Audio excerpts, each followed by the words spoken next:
ఈ రాష్ట్రానికి చంద్రగ్రహణం పట్టింది అని వారి మాటల్లోనే నిరూపించేశారు. ఈ రాష్ట్రంలో పరిపాలనకి single window system, cash, Rajesh, Lokesh.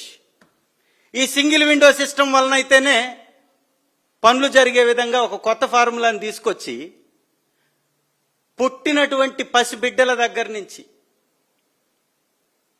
రైతుల దాకా అందరినీ దగా చేసి వెన్నుపోటు పొడిచారు. మీరు పెట్టినటువంటి సభ 6 కోట్ల ఆంధ్రులకి వెన్నుపోటు సభగా మీ యొక్క మాటలే తేల్చేశాయి.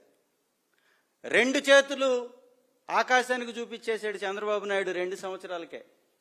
చేతులు ఎత్తేశాడు, చివరి గీతాన్ని కూడా పాడేశాడు. 3,60,00,000 రూపాయలు అప్పు చేసి ఈ రాష్ట్రాన్ని అప్పుల ఊబిలోకి, అప్పుల జాతరలోకి నెట్టి ఖజానాకి మాత్రం పాత్ర వేసేశాడు. ఆర్థిక లోటుని రోజు రోజుకి పెంచేస్తూ పోతున్నాడు. ఇవాళ 2 సంవత్సరాల్లో నువ్వు సాధించింది ఏంటి అంటే చెప్పుకోలేనటువంటి గతిలో, స్థితిలో ప్రభుత్వాన్ని నడుపుతున్నటువంటి కార్యక్రమం. ఇంకా ఆ సభలు పెట్టినప్పుడు ఆ ఉచ్చారణలో కూడా శబ్ద స్పష్టత ఉండదు. ఏం చెప్తారో వాళ్ళకే అర్థం కాదు.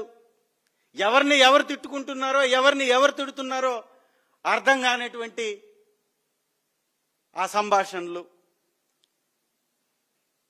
ఈ లోకేష్ గారు తను నడుపుతున్నటువంటి విద్యాశాఖలో ఈ రోజు వరకు సింగిల్ రూపీ ఈ రాష్ట్ర భవిష్యత్తు కోసం, ఈ రాష్ట్ర భవిష్యత్తు అయినటువంటి విద్యార్థుల కోసం ఒక్క స్కూల్ మీద వెచ్చించినటువంటి పరిస్థితి లేదు.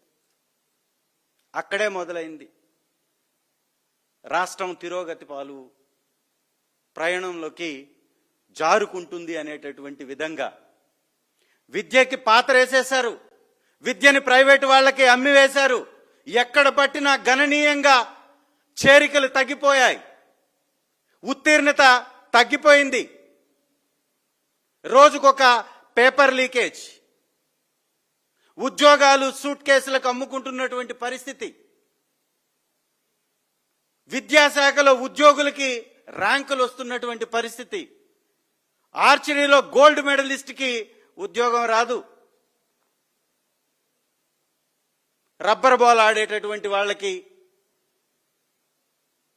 లేకపోతే 67 వింత కొత్త ఎవరకు తెలియనటువంటి ఆటల్ని ప్రవేశపెట్టి అర్హతను కల్పించి సూట్ కేసులకు అమ్ముకున్నటువంటి పరిస్థితి. ప్యాకాటకు కూడా చోటు కల్పించినటువంటి ఘనుడు నారా లోకేష్ గారు. తల్లికి వందనం అన్నాడు, పిల్లలకి మంగళం పాడేశాడు. 20 లక్షల మంది పిల్లల్ని అర్హత నుంచి తొలగించేశాడు. తప్పు చేసినటువంటి వాళ్ళకేమో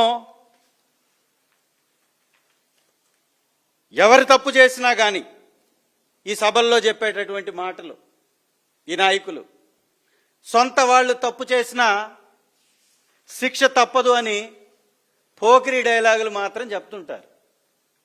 పోకిరి సినిమా డైలాగులు చెప్తూ ఉంటారు. సొంత క్యాడర్లో సొంత ఎమ్మెల్యేలుగా ఉన్నటువంటి వ్యక్తులు ఆడబిడ్డల్ని మోసం చేస్తున్నటువంటి వ్యక్తుల్ని కానీ, చైర్మన్గా ఉండి ఆడవారిని లోబరుచుకున్నటువంటి వ్యక్తుల గురించి కానీ, ఒక టీచర్ని, ప్రిన్సిపల్ని తప్పుగా ప్రిన్సిపల్ పట్ల వ్యవహరించినటువంటి ఎమ్మెల్యేని కానీ ఎవరి మీద యాక్షన్ తీసుకున్నారండి?